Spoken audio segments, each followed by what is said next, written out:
Who's next for UFC lightweight champion Conor McGregor, new interim title holder Tony Ferguson, or two-time former foe Nate Diaz? According to McGregor's striking coach, Owen Roddy, both are intriguing options, though he personally prefers a third meeting with Diaz.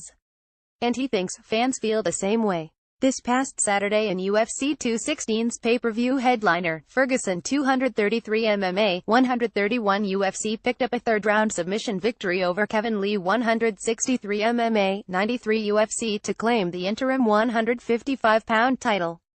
Immediately afterward, Ferguson called for a title unification bout. Check out the video above with McGregor 213 MMA, 91 UFC, who hasn't fought since an August PPV boxing blockbuster loss to Floyd Mayweather. During a recent appearance on Submission Radio, Roddy discussed McGregor's options, including Ferguson and how a title unification bout would play out via YouTube. He's good, obviously, Roddy said of Ferguson. He would be the interim champion if he wasn't good.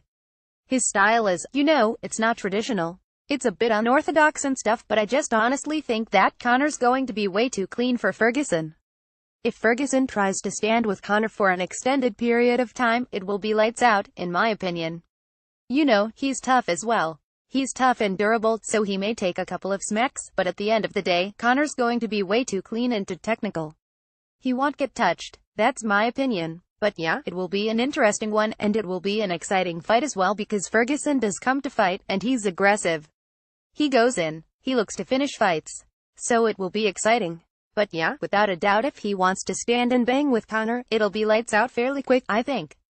McGregor versus Ferguson makes sense from a rankings, title and simple logic standpoint.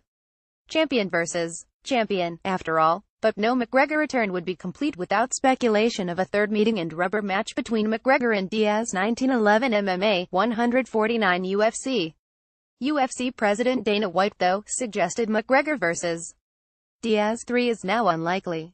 However, Roddy, who expects McGregor to return in the first quarter of 2018, said he and a lot of fight fans would prefer that matchup over one with Ferguson.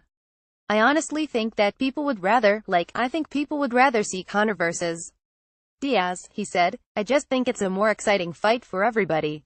It's the trilogy. The first two fights, the back and forth between the guys and the way the fights went, who wouldn't want to see the third fight? But of course, it makes sense that he fights Ferguson, he defends the belt. Whatever happens, I don't know, but I said this already, I would like to see McGregor Diaz 3. The Ferguson fight is an interesting one as well. He's an exciting fighter, so it will be an exciting fight. So either or. Roddy also didn't rule out a possible return to boxing. McGregor and Paulie Malignaggi have some beef, after all. But like most of the MMA world, Roddy is ready for McGregor's return to the cage rather than a ring. I think even Conor said himself that he's got unfinished business in the octagon and he wants to go back and defend his belt, Roddy said. So yeah, I think that's what's going to happen. Is he done with boxing? Probably not. If the right fight comes up and the right money's on the table, I'm sure he would jump in and go again. Without a doubt. So who knows what next year is going to be like anyway? It's going to be bigger than 2017 anyway. That's what I imagine. For complete coverage of UFC 216, check out the UFC events section of the site.